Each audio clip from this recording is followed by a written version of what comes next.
Very yards this morning. The first one. I have to leave. But I don't think you can hunt in the city. You? Then it went out. I'm just planning on. It's the first day of hunting season for black bears. Oh, it's hunting hard. 10 days ago was bow only. Even getting. Why they're in town now. Oh, yeah, they know.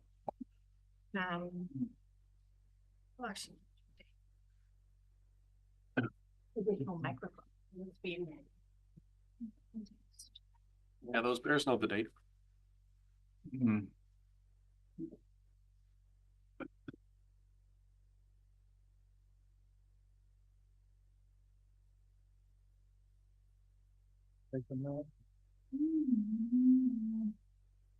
Recording in progress. Here before, no, it's not looking. All right, it appears like we're ready to go. Everybody we need here. I'll call this Catholic Regional District Planning Committee to order. Wednesday, September 10th already. We are holding this meeting in the traditional territory of the Tla'amin and other First Nations. First order of business, approval of the agenda. Thank you. So I have Directors Gisborne and Brander. I don't know if, are you keeping track of, do you have to do everything today at the corporate office? No, we have a clerk here. Okay, thank you. Thank you. Just making sure. Any discussion on the agenda? None. All those in favor? Carried unanimously. Thank you. Next, adoption of the minutes. Are there any errors or omissions? I just wanted to, sorry, just bring to your attention when we get to item 8.4, we're going to do a quick correction on the date. Okay. But that doesn't, we can include the agenda as presented.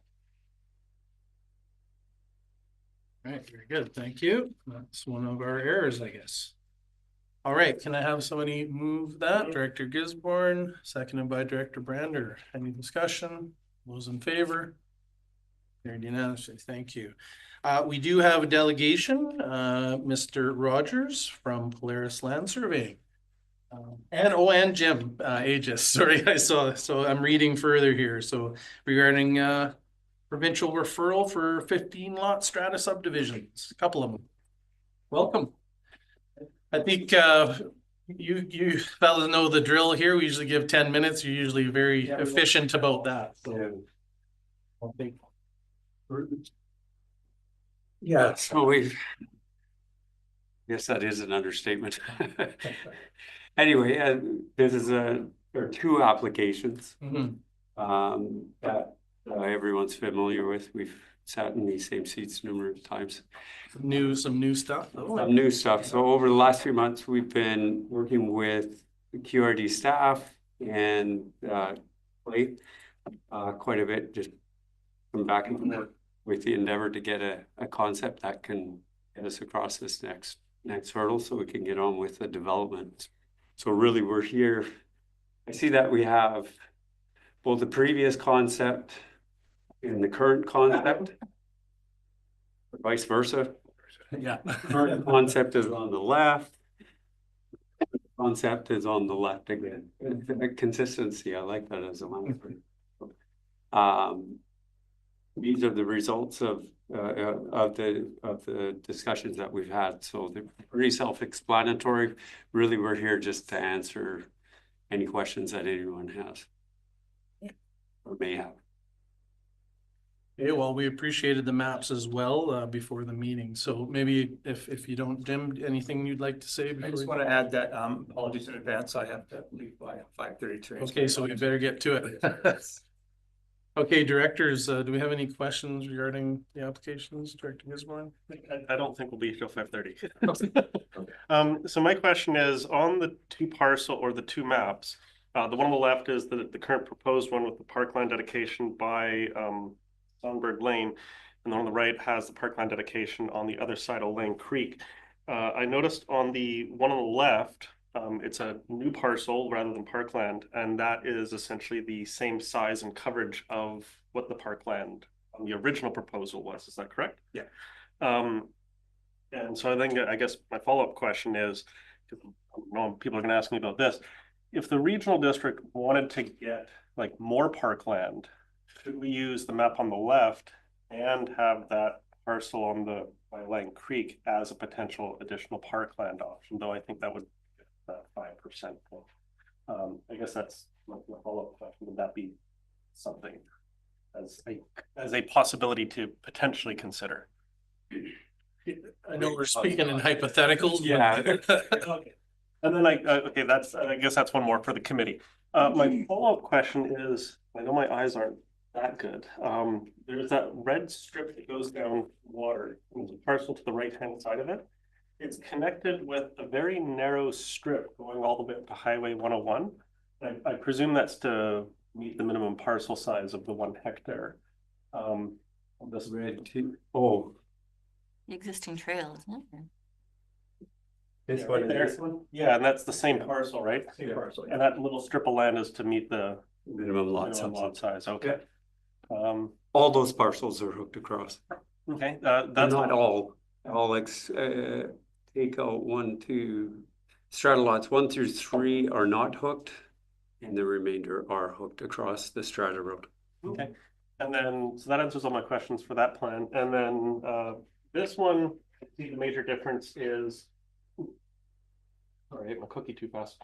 This one is essentially a similar plan from what's this, February, though I think we looked at in April. The new one is just essentially the same thing, but without the parkland dedication. Is that correct? Yeah, that's based on the conversations that we've had where the regional district is looking for cash in previous decisions here. Yeah, I think our decisions were to refer it back to staff, but if the planning committee and then thus the board wanted to go with the parkland dedication, we could still potentially go with the map on the left-hand side. Is that correct? What's being presented It's not- today is on the right. Yeah, Okay. it's not what's being proposed by staff, so this is the one that's being proposed at this point because of the cash in lieu aspect. Yeah.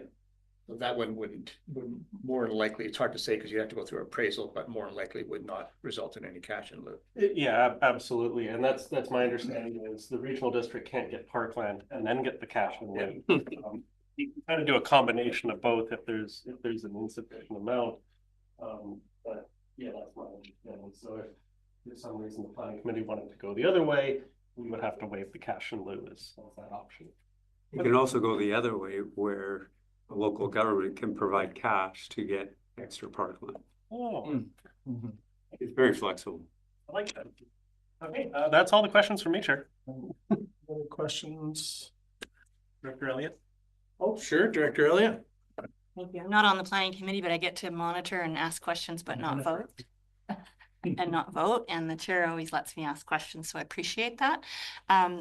The new proposed parkland area or dedicated parkland area includes part of the existing access trail in, and the upper part of that trail is, what's the status of that? What's it's rolled in the It's whole. all road dedication. This year of the existing trail? Yeah, and cause you've included half of it in the dedication and the other half not. I just, Yeah, so Curious this about whole that. strip here is road. It's already road. yes, Notice there's 2 shades of green. Yeah. So the discussions on these concepts also has involved the Ministry of Transportation. And the area that's in lighter green will be dedicated as road, but under permit be used or utilized as park by the regional district. okay, This will be parkland, actual dedicated as parkland, and this will be under permit okay, thank you. for parkland use. Thanks, and maybe I'll just kind of carry along some of the same thought processes. You mentioned some of the hooks, those are at what we would describe as access to the highway, is that? No, What are you because this is- describing when you say? Yeah, I know it's not helping anyone. That's okay, we can. I'm sure there's a big audience out there. But, Sure. because this is a bare land strata, the legal access is, you look at it as a development as a whole, and this is the access, the legal access. The hooks are just to meet minimum lot size, and it fits the configuration of of the land out there. It's not rare, and to have hook parcels isn't rare. But the frontage on the highway here really is inconsequential because the access that these folks will use in the Bearland Strata is on the private Strata road. Thank you, and that's one of my other questions. And I guess, as you just described by the new concept of the new dedicated parkland, then it required some, reforming of the existing properties to meet minimum requirements, because we saw some of the lines disappear and some pieces got a little bigger and you had to, so that's the reasoning behind that. Yeah. Okay. And again, this is like when you get it to that finite, Mhm. or if you're looking at it that that area, that's a little bit granular for this stage. This is a concept, so some of those lines still may move a little bit here. But we noticed some of them were, the lot is now, Oh, yeah. that one's gone and it's a bigger lot. Yeah. Other questions, directors? No? Okay. Think we're good? Thank you.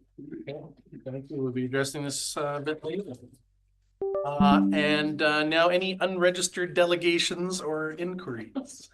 I believe we do have one. Please come forward. I understand we have Coco Hess.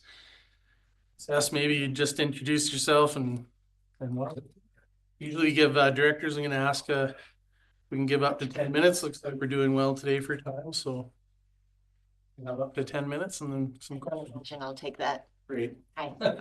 everybody. Hi, Sandy. My name is Coco Hess, and I am asking to be heard as an unregistered delegation as an instructor for the National Outdoor Leadership School, or NOLS.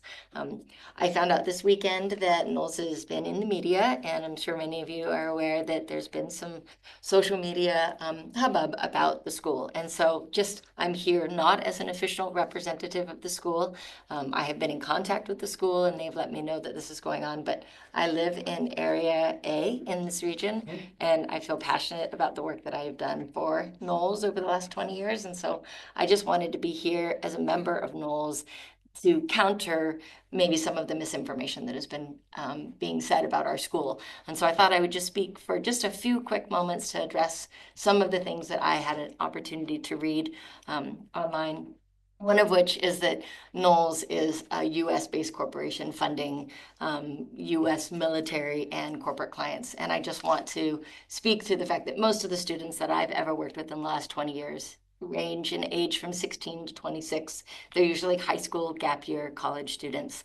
Specifically, in the last year, we served 3,800 students, and we only did 75 Naval and NASA midshipmen students. So it was less than 2% of our course. So just trying to debunk a myth there that most of what we do are international students. They're not all US based, and it is a BC registered nonprofit society. So it is also a Canadian organization.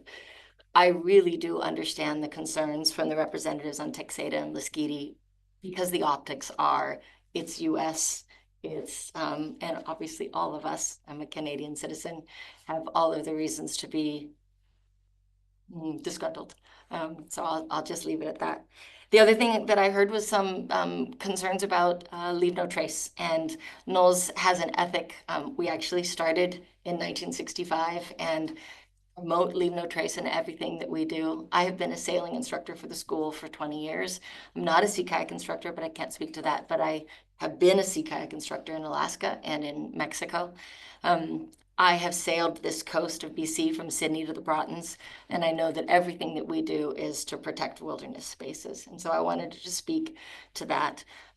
There was also some misinformation on the website that spoke to the Center for Outdoor Ethics and somebody debunking that NOLS was actually a part of that. And just for historical reference, the United States Forest Service asked NOLS to help them design and develop the curriculum, and we did that in the early 1990s. And then we attended an outdoor recreation summit, and we worked with an amalgamation of a number of NGOs and other private organizations to create the Center for Outdoor Ethics. So NOLS was a part of the founding of this separate outdoor entity called COE. So when people say it's not NOLS that started L&T, it's the Center for Outdoor Ethics, actually NOLS was a part of creating the Center for Outdoor Ethics. So just wanted to also say that piece of information.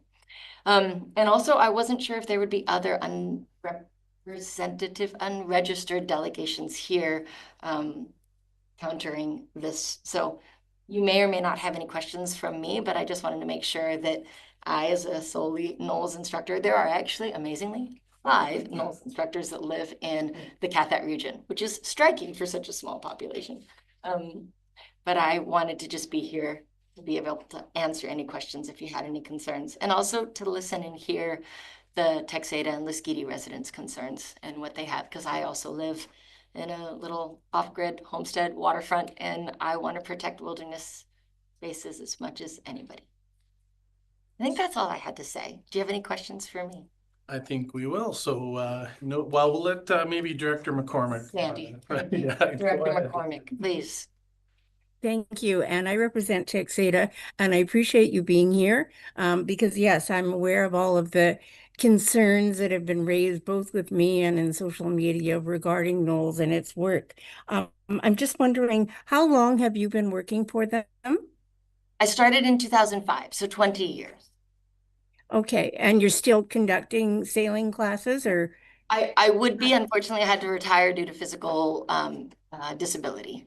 So, but I would be working for the school for the next 20 years had I had the opportunity. Thank you for that. Are you familiar with the application that Knowles has put forward for the 77 sites? Yeah, and I'd like to, maybe I didn't speak to that. Knowles is actually just renewing their application for many of the sites that we have been using on the Nootka Island and the Central Coast. So up in the Broughton Archipelago, as well as up the Central Coast, up the, Fitzhugh Sound and the kayaking areas where we teach our sea kayak instructor course. So I think what has happened is that this is the first time Knowles has ever applied for sites on the interior of the island. So we operate on the west coast of Vancouver Island, or the north part of the Broughtons, and then further north up the Inside Passage. And this is the first time we would like to offer a alumni course that will travel from Washington State to Alaska. And part of what I wanted to speak to, thank you, a long way of answering your question, was that in order to get from Washington State to Alaska, we needed to have some reserve risk management pullout sites. So these may not, I think in the applications it says that some of these sites that we're talking about using on Texada and Lasqueti may be used 3 or fewer times every other year. So the chance of it getting used is probably pretty low because it's not a dedicated part of our route. It's a pullout site. Should we be going from the lower Gulf Islands north to, say, Desolation Sound, and if the weather is foul, we want to be able to have a back out option. I can't speak to this. I'm not an instructor on this particular alumni course, but so that's in answer to your question, that's my familiarity. Okay, thank you. And Chair, I have one follow-up question. And that is the criteria that you use for selecting the various sites, such as the pullout sites. Are you looking for places that are already campgrounds, or what is it that you're looking for in choosing these sites? Well, like I said, I wasn't a party to this application, nor am I actually involved with the school as far as planning these, but I can speak to Knowles' ethic in general. What we're looking for is a wilderness experience for our students. I think there was also speak of 14. It's usually 8 students and 2 instructors. So the group size should be 10. And what we're looking for is the most wilderness experience. And in reviewing the application, I noticed that Knowles said all of the things that I would have said, which is if we see somebody else in a campground, we usually try to paddle on and try to give them a wilderness experience so that we can have our own wilderness experience as well. We're not looking for established campsites. We're looking for a place that we can, how do I say this? We bring our own, we pack in and pack out everything that we have. We leave no trace. We're not looking for, I don't know the application. I don't know the people who filled out the permit. So perhaps I'm not the right person to speak to answer your question specifically. And I don't want to misrepresent the school in any way. Thank you, Chair. Thank you very much. Thank you, Director. Thanks for coming in because first I've been seeing the social media chatter. I see in the agenda under FYI, there is this notice that has been circulating around, which is notice of intention to apply for a disposition of Crown land. I think that's where some of this, like, oh, they're looking to acquire the land, I think is where I'm seeing a lot of the social media. So if I read the agenda, it says license of occupation, which is not acquisition of land. Very different. So just to get the clarification from the delegation, Knowles is not looking to acquire the land, they're just looking for a license of occupation. Yeah, and I believe that in the application, it says to be used 3 or more times every other year. So, and the possibility 3 or fewer more times. So it would not be that Knowles has no interest in, as far as I know, Knowles isn't establishing any type of a base in Canada other than our Pacific Northwest campus, which runs out of Conway, Washington. And we travel through BC on our way to Washington, or to Alaska. And I think that's where a lot of the hubbub online came from. So they think it's some kind of land grab or something, which when I read the agenda, that's not what it is. Yeah, no, I think it's just truly an application for use, a minimal use, and potential, I think is the appropriate word, potential minimal use. Right. That's it. I just got maybe a quick question for you. I actually appreciate you coming before us, registered or not, because it answers, we're going to be considering this later. And of course, we would have had less knowledge. So thank you for that. I also note that they're a member of the BC Marine Trails. So that's important as far as coordination with everything that goes on the coast here. I should have said that. Man. No, it's fine. There's a lot. It's a large application. My question to you is, we haven't really touched on it. When I checked their website and from what you've said, I think I know the answer, but I'm really interested in leadership. There's a lack of training for folks in leadership capacities. And I think you started to touch on it and say, the Navy SEALs get enough attention, but really who is this focused at? Like when we talk about leadership, youth, I noticed, we should be giving people a leg up that aren't financially well off, or is that where this is aiming, or so group? Yeah, no, Knowles is I think we are the leader in wilderness education, and what we teach is leadership. I mean, when I'm on a sailboat, I'm not necessarily teaching sailing. I'm teaching everything from communication skills, conflict management, resolution, judgment and decision making, tolerance for risk and adversity, tolerance for uncertainty and adversity, and risk management skills. So really what we're doing is trying to teach our young people how to actually make really good decisions and to be leaders in the world, and environmental stewardship and protection of lands. Another thing I forgot to mention is that we talk about in the US, we talk about the BLM and the Bureau of Land Management and US land management. When I teach a course in Canada, I'm talking about Canadian land management, like the Crown and First Nations history. And when we have any opportunity, we pull into the Catholic Museum or the Campbell River Museum. We talk about the Truth and Reconciliation Commission. We talk about Orange Shirt Day. When I've had the privilege of working on September 30th, I teach my students about the history of Canada. And so everything we're doing is actually trying to teach leadership from the perspective of a really holistic. I think kayaking and sailing are ancillary to what Knowles does. We teach leadership. We started off with mountain climbing and rock climbing and summiting the mountains in Wyoming. And through that, the leadership curriculum was developed by Paul Petzold. So really what we are is a leadership school. People equate us, or people have said we're like outward bound, but we actually think we're better, and that we are a leadership school. We're not just that. So I hope I can say that. You just did. Okay. Excellent. Thanks. I have nothing further. Directors, thank you very much. Cheers. Thank you so much, Sandy. All right, moving right along. Excuse me, folks, while I get back on track here. So no unfinished business. Correspondence. Do we have any piece of correspondence that we want to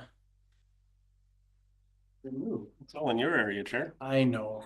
It is again, and I will remove these and speak to them again this month if Or Chair, we don't have to remove them, but we could speak to them. Thank you. So maybe I'll do so now. Just like we did last month, we had a good discussion around the correspondence received from Savary Island residents, regarding the, OCP, the process we're under. Definitely by no means, complete, and really, I just want to acknowledge that people take the time to write in, and this correspondence is very detailed. It's very considered. It's really people are trying to take the time to respond to the questions that we're asking, but also identify things maybe that we're not asking. So I think it's very helpful in the entire process. We had a good chat about some of the requests, and this month they're more pointed. So I'll just read from my notes so I don't forget.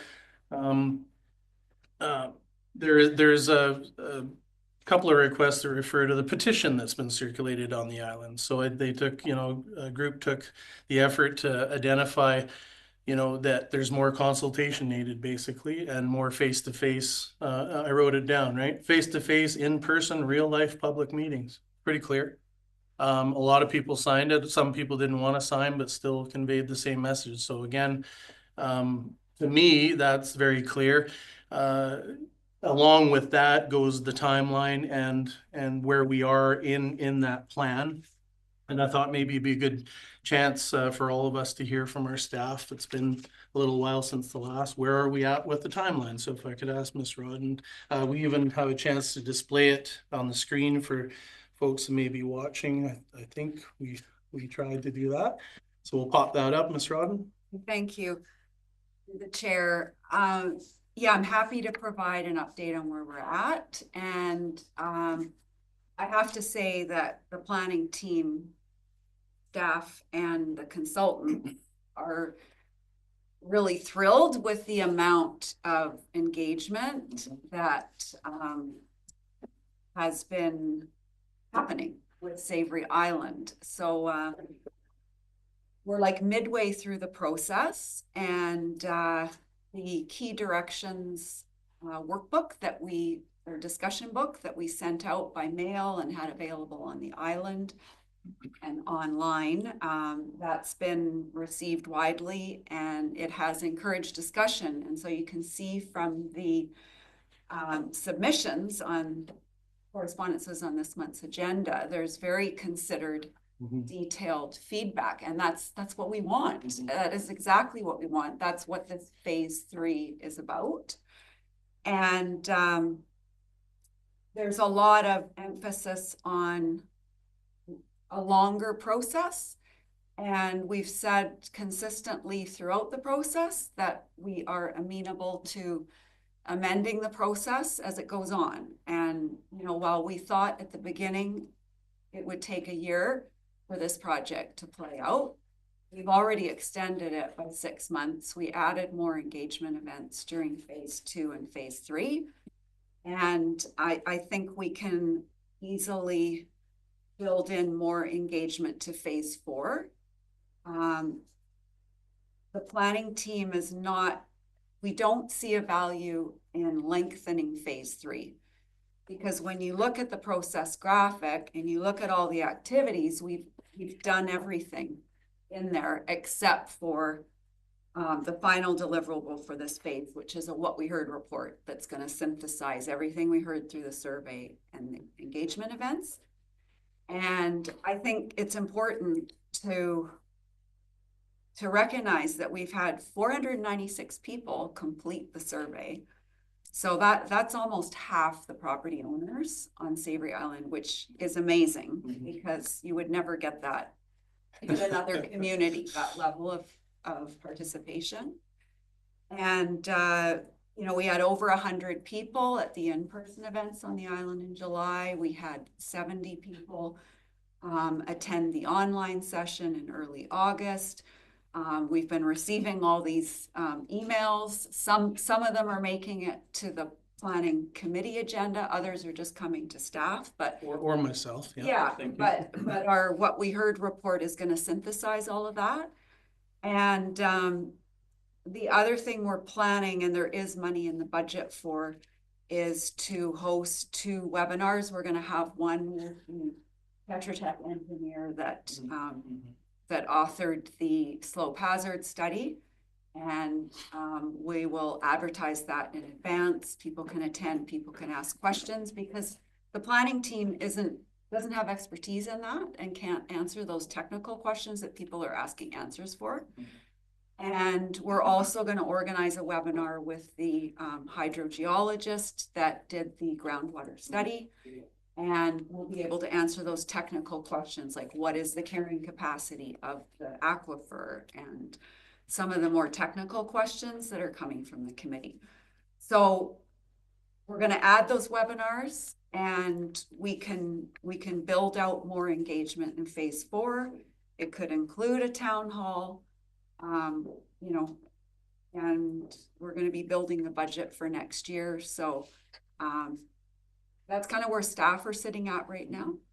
But we're definitely amenable to extending that process graphic. And we've said all along, you know, getting to the end is a moving target. Each community is unique, and we need to bring that whole community along. But I did also want to just flag that, you know, under the Local Government Act, Section 475, which sets out what consultation should happen during the development of an official community plan. And it says that the proposing local government must provide one or more opportunities it considers appropriate for consultation. Sure. And to date, we've provided 9 engagement events, 4 on the island, 5 online. Plus we have an advisory committee. So, you know, we're going above and beyond, way beyond what's required in the legislation. Yeah. Okay, well, thanks for the update. I guess to continue sort of my last thoughts on the matter. It's obvious that people are fully engaged. That's a good thing. Super positive that we have this type of engagement. It just tells me that people want to know more. I will find a way to meet with my people on Savary. I'm just making that commitment. So that's that. And phase 4, really, if you look at what the objective are, is a draft OCP. That's just an actual meat on the bones document that we can actually work on together, right? The advisory committee, the people on the island, the directors, and we can actually look at this stuff. So I think that's what we're all aiming at. And I fully expect that work will continue, you know, into the summer of 2026, right? This is the way it appears to be, and that's good. That's okay. So, and I wrote it down. We are listening. So, thank you, Director Gisborne. Yeah, I'm very thankful for all the correspondence we're getting.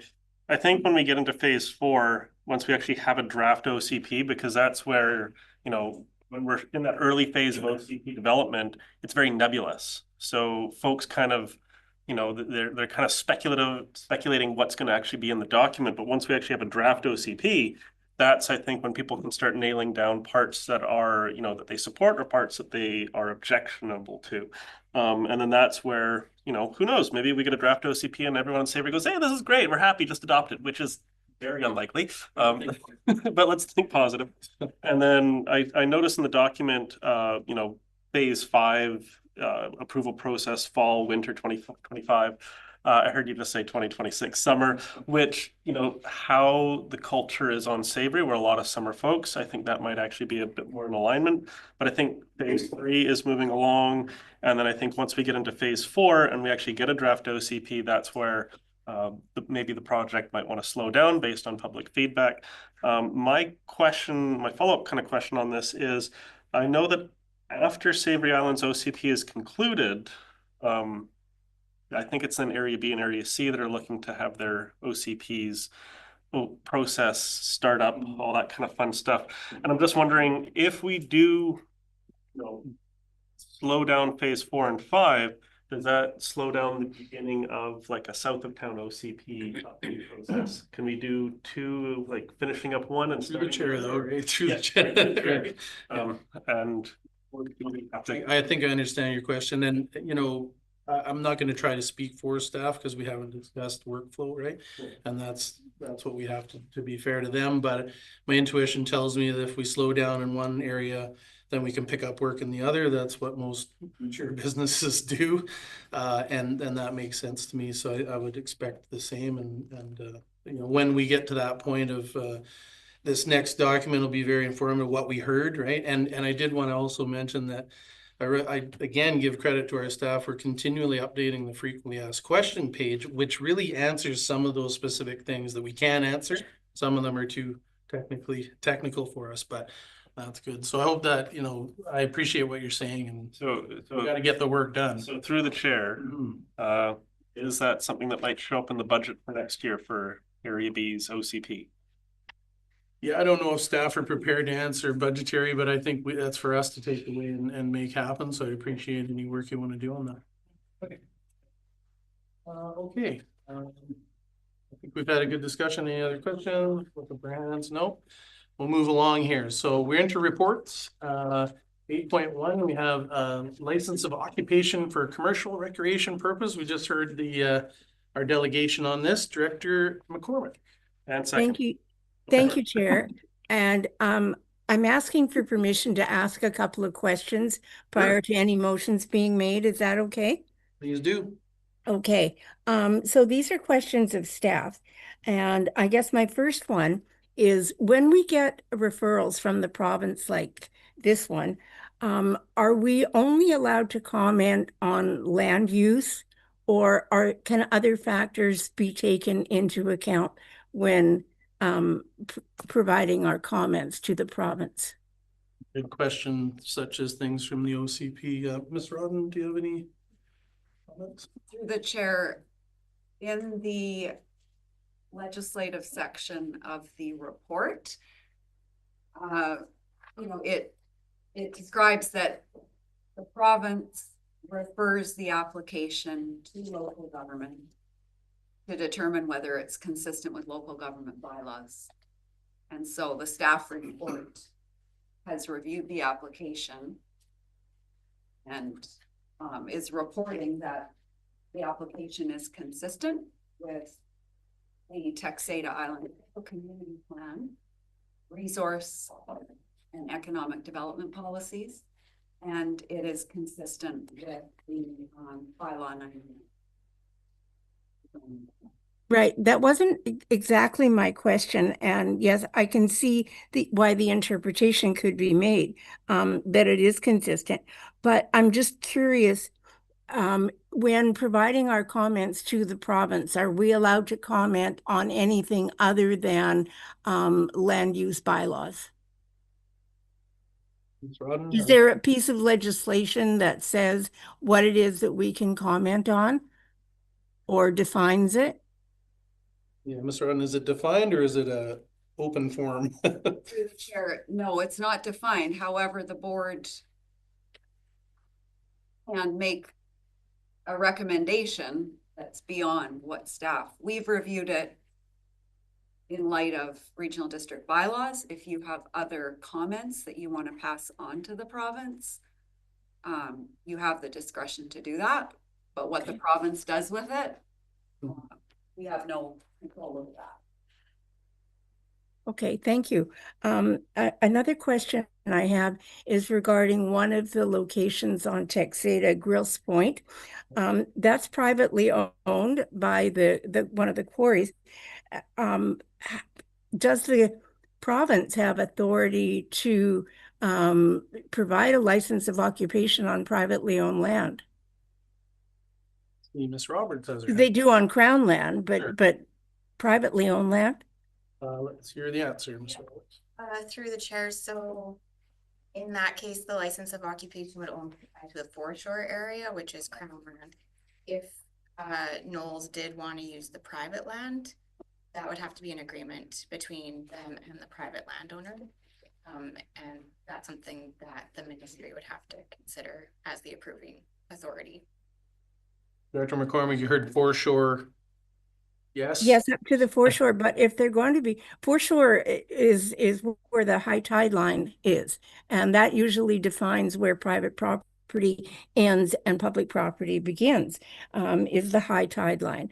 But the foreshore would be below that. And if they're planning on camping, then it doesn't seem reasonable that all of the camping activity would take place on the foreshore. So I'm just thinking that would have to be on the privately owned land.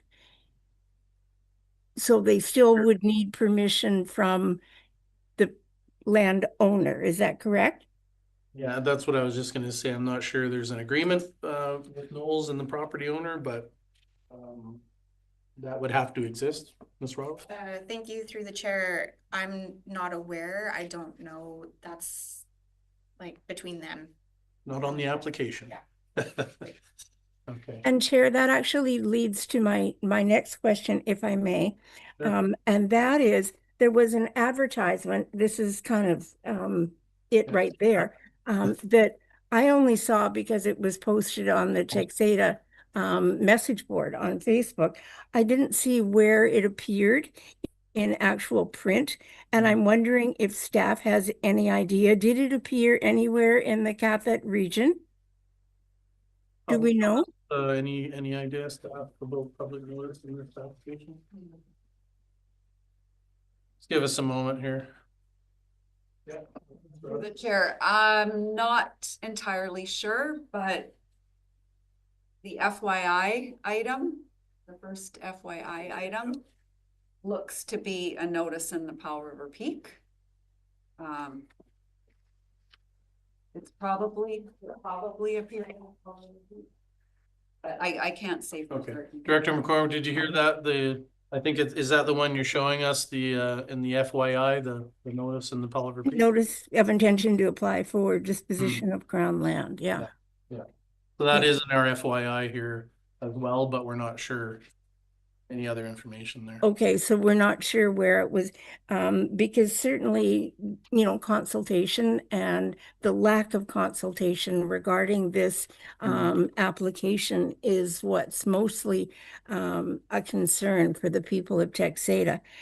I do have a number of comments, but I wonder if you would prefer to have questions from other directors first and then get into comments. Sure, Director Elliott. I have to run soon, so I just want to give one question because it's burning in my mind. And that is that the application is for license of occupation for a very infrequent use. Does a license of occupation prevent others from using it or applying to use it, the same piece of land, or does it show it up and prevent others for a similar use? Good question, Ms. Roberts. Through the chair, a license of occupation does not grant exclusive use of Crown land, so others can use it. Great, thank you for that answer.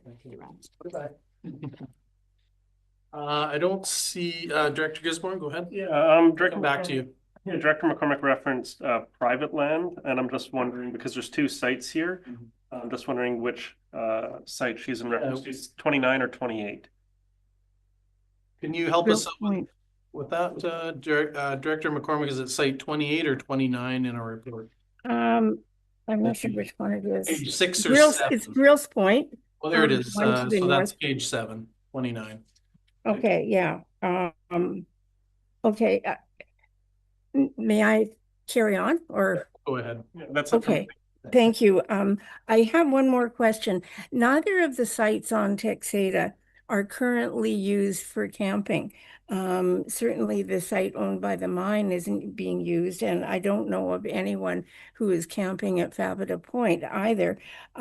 So do we have any concerns about a new use of these lands, which could be, potentially a fire risk? They're very remote locations, hard to get to, outside of the improvement districts. So do we have any concerns about the use of these sites for things that they aren't used for currently? Well, part of me says that's up to us to express any concerns we have. And I note that Ministry of Water, Land, Resource Stewardship is involved. That's our MLA. So I'm also curious you know, if they obviously, we would expect them to be considering some of those same things. Staff, any comments on permitted uses? I don't know if our OCPs, you know, obviously we've met our OCP. Any further comment to the question Director McCormick raised? Yeah, Okay, through the Ms. Rodden, chair. anything? No, I don't That's have okay. any further comment. No, but Okay. the other provincial agencies would consider things like fire. Right, Yeah. okay. Director McCormick, is that where you're going, is like the permitted uses? Obviously where my mind goes is what our OCP says, and obviously we're not outside that, but you're talking about specific things like camping or. Yes, yes, that's correct. And resource land in our OCP recreation is encouraged. So it's not as though recreation is not encouraged, but to be used as campsites where there is no camping currently. See, here's my dilemma, Chair. When you read the application and the information contained therein, and I've read it all, it really sounds like motherhood and apple pie. You know, it's a great experience for the students who will be on that trip. But it also sets a bit of a dangerous precedent for the use of our public land by foreign entities. It is an American school. Yes, they have local instructors. I think that's awesome. That's providing economic development, which is another thing that we should be, you know, promoting. But at the same time, there's an element of it that's commercializing, you know, land that is crown land, is public land. And so that's kind of where, yes, it kind of fits with the OCP, but there's also the foreign entity part. And the fact that we are in the times that we are in right now makes the sensitivity to the foreign entity much stronger. So if there are more questions, then I'll stop talking. But otherwise, Chair, I do have an alternate motion to the one that is in the package that I would like to move. And if it's seconded, I would speak to it. And may I continue? Well, Okay. Yeah. And that is Hang on, Director McCormick, hang on. Will you be providing the motion in writing? No, but there's only a couple of words changed from the one that's in the report, where it says that the Cathet Regional District has no objection to. The words has no objection to, I would replace with does not support. Okay. And additionally, I would ask that the motion be forwarded to the September 11th board meeting for consideration, because the deadline for the comment for the public, and I don't know if that's the same for us, is October the 5th, and we don't have another board meeting before then. So that is the motion I'm putting forward. Our submission time is able to go beyond the intention of this at the October board meeting. Okay, so our understanding is we can consider this in October at our board meeting. Okay, okay, because I didn't. Go ahead. Sorry, the QRD referral process timeline is different than that. So we have time to consider it at the October board meeting. Okay, thank you. Then we don't need that. Okay, so what do we have before us now? I'm saying that the Cathet Regional District does not support the application for a license of occupation. And if there is a seconder, I will explain. Second for discussion. Okay, Director Gisborne seconded, go ahead. Okay, thank you. It sets a precedent that I'm very concerned about. Right now we are in a time that people are very sensitive to foreign ownership, particularly Americans making inroads into Canada. And that is how this is seen in the community. There's been no consultation with anyone in our community. We only found out about it because of a posting on Facebook. I'm surprised that Ms. Rollins said it was in the Powell River Peak. I'd like to know what edition, because I kind of have been looking through back issues and can't find it. So, you know, I'm concerned about the lack of consultation. I'm concerned about the foreign entity. Yes, the actual use fits with the OCP. There's no conflict in that sense, but the conflict is in things that have are you know, equitable to the times that we're in. Right now, this is not the time to be welcoming American entities in to have licenses of occupation over our public land. It's just the wrong time. Probably a perfectly good use of the sites, but just the wrong time. So that's why I'm putting this application or this motion forward. And that's just how I feel. So I don't want to set a dangerous precedent that we're going to live to regret down the road. The other directors want to speak to the amended motion? Director Brander. Thanks, Chair. I'm not going to be supporting this motion. I don't think this is the right way to go to exclude individuals based exclusively upon the fact that they may be coming from the United States. I believe our delegation said that this was a Vancouver registered charity or nonprofit. I can't remember what they said, and they've been operating in the area for decades. I don't think this is a time to be throwing up more barriers, especially with people who actually want to take part in what we have to offer here. I don't see any problem with the application, so I'm not going to support the motion. Okay, thank you, Director Gisborne. Yeah, we've had a number of referrals from ministries, licenses of occupation, letters of support that were requested. I recall one that I think was a Chinese science facility or something for looking into shellfish, and that was at around the time when there was a lot of stuff going on, I think, with the Michaels. But we're a regional district. We don't do the federal government stuff.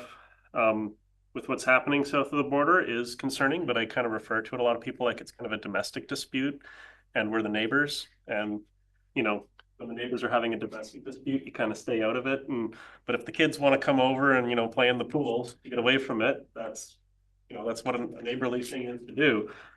And I understand that there's some concern, but this is about, you know, rising above and kind of being better than what's going on south there. And one of the things that I keep hearing is, you know, we're in a tough economic time and we're advertising to Americans to say, hey, come on up and spend your dollars up here. You know, come and be tourists in Canada. And as more Americans come up here and spend their tourist dollars, that helps our economy. And when it comes to this referral, and in the staff report itself,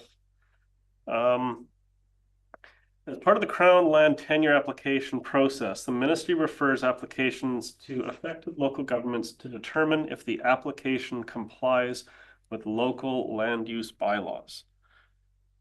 That's why we get these referrals. It's to determine if what they want to use it for is in compliance with our land use bylaws. This is not an application for, you know, storing military hardware or having a rally of some kind, or it's we've heard what it's for. And with all the information in front of us, it is compliant, it is consistent. And I think if we say, like this motion that we have right now is that we don't support it, but if we're going to send a motion to the province and say, hey, we don't support this, we have to say why. We actually have to say, hey, we don't support it because it's inconsistent with X, Y, or Z, or we have to actually express why we do it. Otherwise, I think I think our MLA is going to get a little annoyed with us to go like, hey, you know, we asked you, are you in support or don't support? And if we say we don't support it, and they'll go, well, why don't you support it? And we'll go, well, it's supposed to be in the motion. So with the motion as it is, I can't support it. Yes, I seconded it for discussion, which is a good discussion. But when it comes down to it, our role is to look at our land use regulations, to look at how we deal with things at the local government level and to reference something I said, I think last month in relation to temporary foreign workers or something on agricultural land reserve. I'm like, we're a regional district. That's up to the federal government, how temporary foreign workers. Our jurisdiction is the Area D OCP, the Cathett Regional District.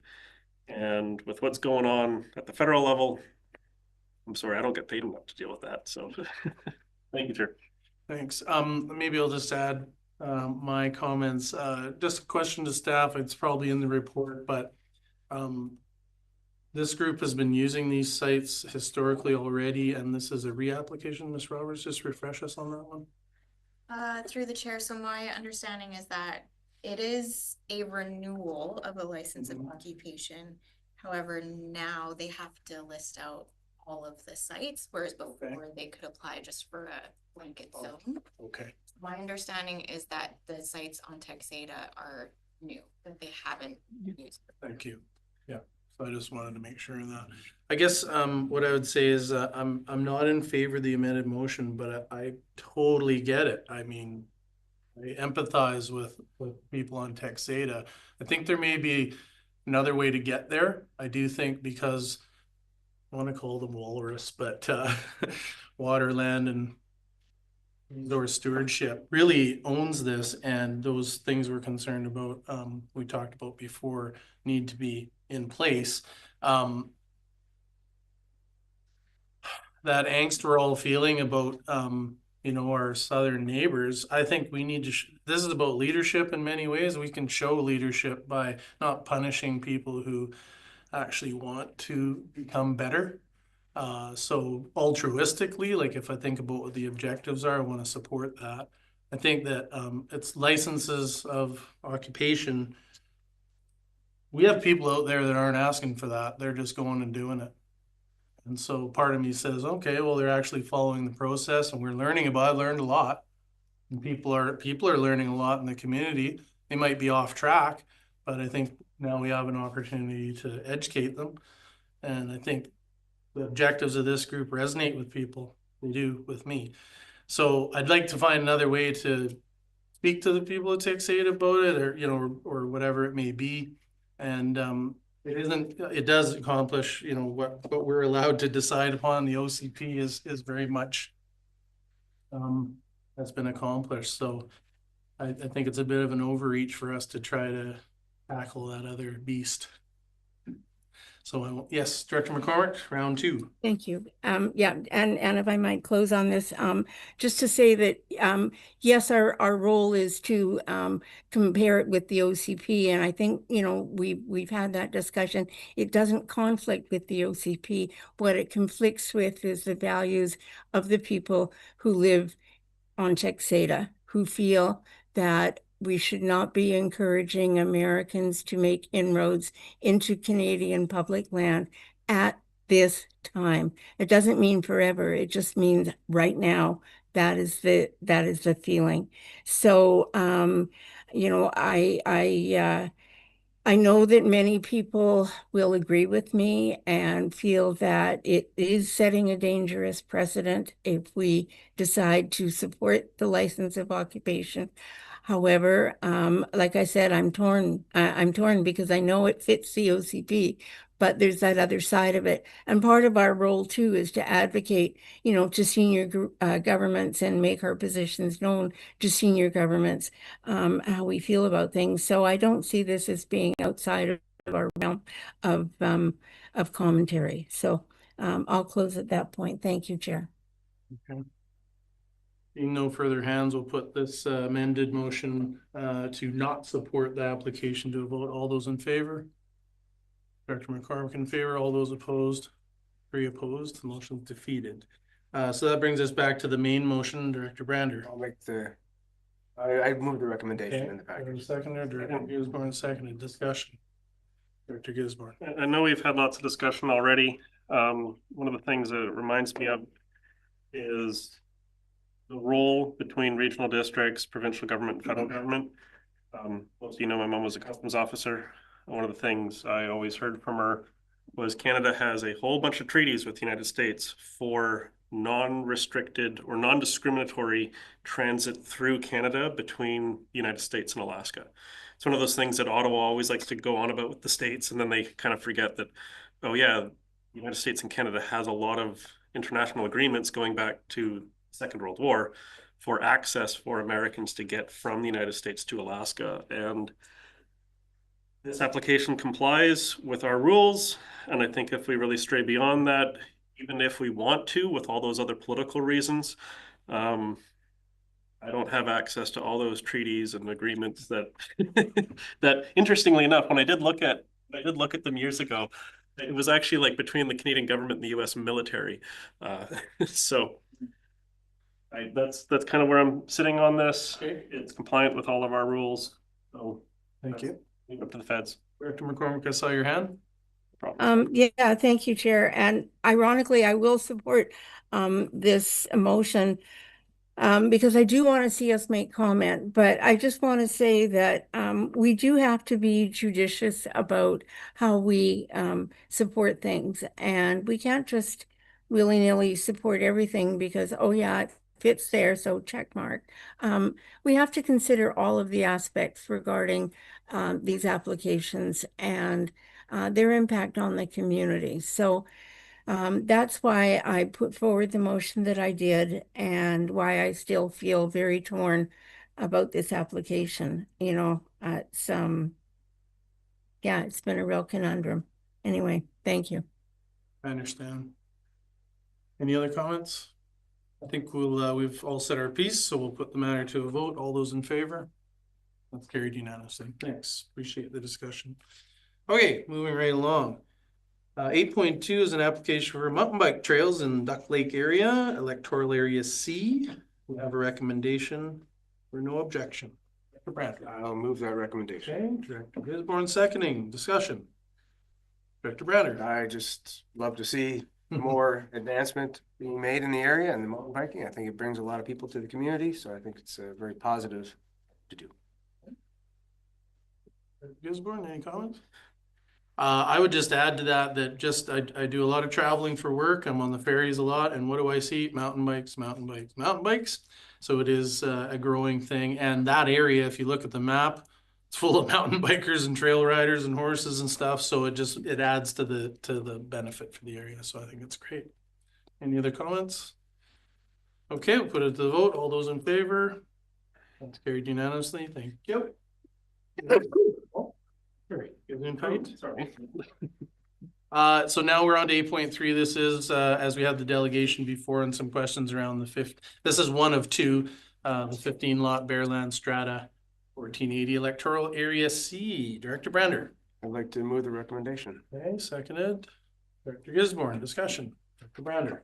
I just want to say, first off, thanks to the planning department. Thanks very much to Mr. Rogers. It's been a lot of time spent on this one, but I'm really happy where we ended up. I think if this is approved, I think that the community will benefit greatly from the new park. And I want to send my appreciation out to Reno Prize as well. He was involved in a lot of the discussions too. He's not present here today.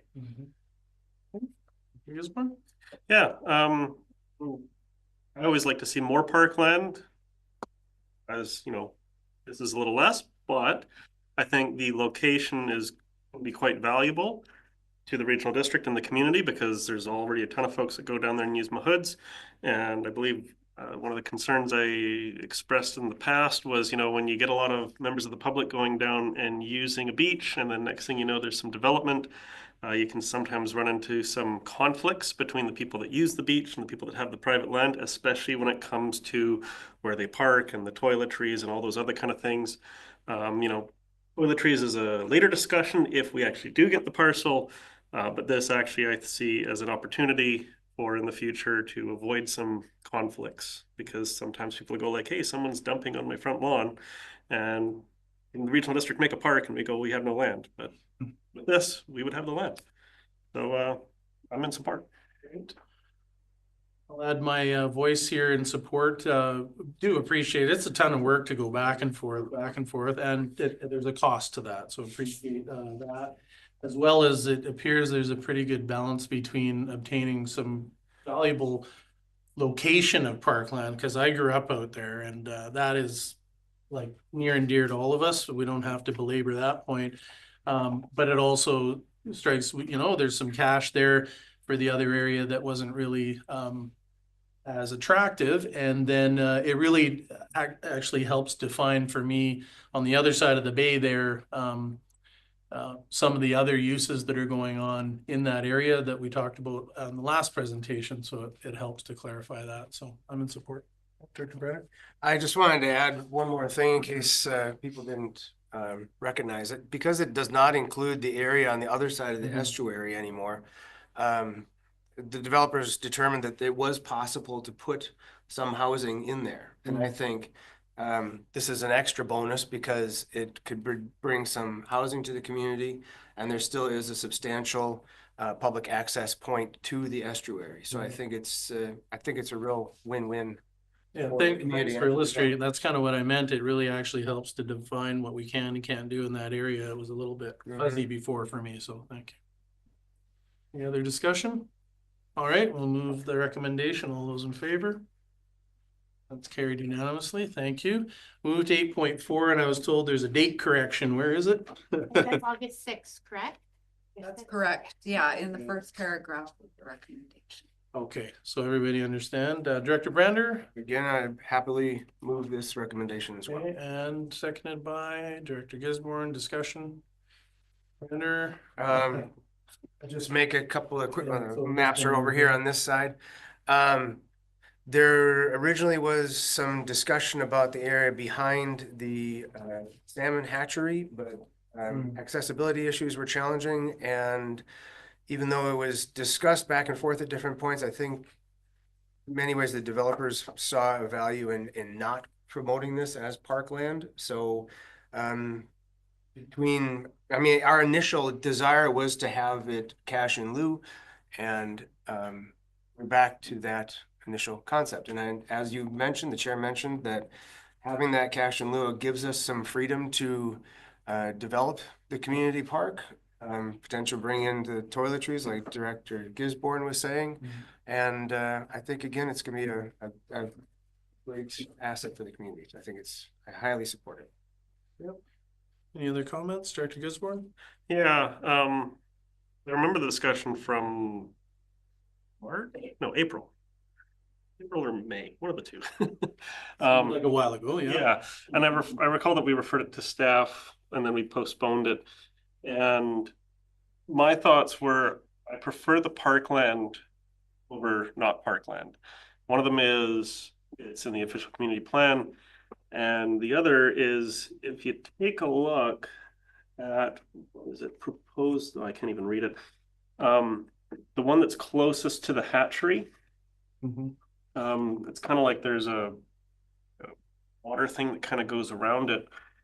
And I just think that there's so many people that use that hatchery and use that area and all the tour groups. I think the parkland would actually be a great asset.